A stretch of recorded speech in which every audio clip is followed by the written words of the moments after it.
Hello friends, welcome back to my YouTube channel. Today in this video we'll be going to see the paper 4 104 paper of the first semester previous year paper and we'll be going to discuss about it. See, जब मैं आपको important questions दे रही थी मैंने आपको बताया था बीर Lambert's law जो है कैलोरी मीटर में आता है और ये इम्पोर्टेंट है क्योंकि शॉर्ट में पूछा जाएगा. प्रीवियस ईयर में ये पूछा गया था. 2D 2 dimensional page. तो आपको ये चीज़ जो है उसमें आएगी क्रोमेटोग्राफिस में. तो क्रोमेटोग्राफी से आप ये निकाल सकते हैं FRET and FPLC. FPLC is a chromatography. आपको थोड़ा सा डायग्राम ड्रॉ करके फ्लोरेसेंस का है तो थोड़ा सा डायग्राम ड्रॉ करके आपको उसको डिस्क्राइब कर देना होगा. शॉर्ट है इसके लिए. FRET आपको पता है फ्री चैनल. तो ये FRET के बारे से भी आपको लिखना है. तो ये जो है छोटे से टॉपिक है, हो सकता है आप नहीं आएगा बोलकर नहीं पढ़ेंगे but that is very much important. Short में पूछ लिया जाए तो फिर आप नहीं लिख पाओगे. कंपाउंड माइक्रोस्कोप, आप माइक्रोस्कोपी पढ़ोगे, सिंपल एंड कंपाउंड में आएगी तो वो आप यहाँ पर लिखोगे.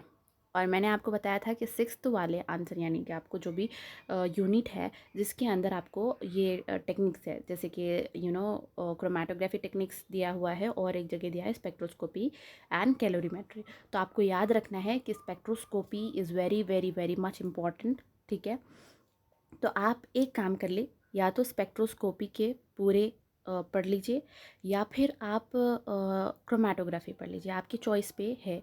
आप क्रोमेटोग्राफी के सारे चीज़ें पढ़ लेंगे तो बी में आपको क्रोमेटोग्राफी के ही क्वेश्चंस किया जाएगा. तो आप एक लॉन्ग पढ़ लोगे परफेक्टली.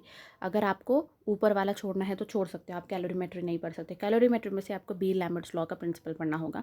स्पेक्ट्रोस्कोपी छोड़ दे सकते हो आप.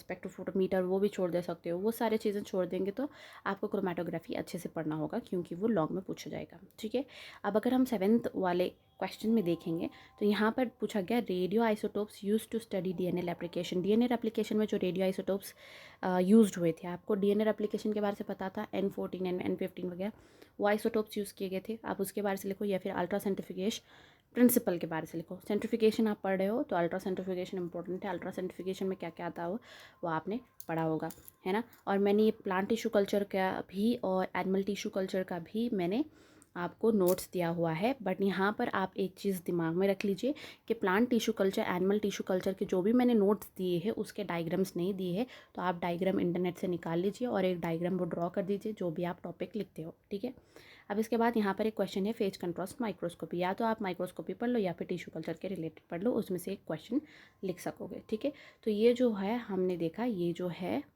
हमने 104 का पेपर देखा है बायो एनालिटिकल टेक्निक्स का. ठीक है guys, and if you are new on my channel please subscribe my channel and share my channel with your friends to receive such notification to receive previous year papers. Thanks for watching.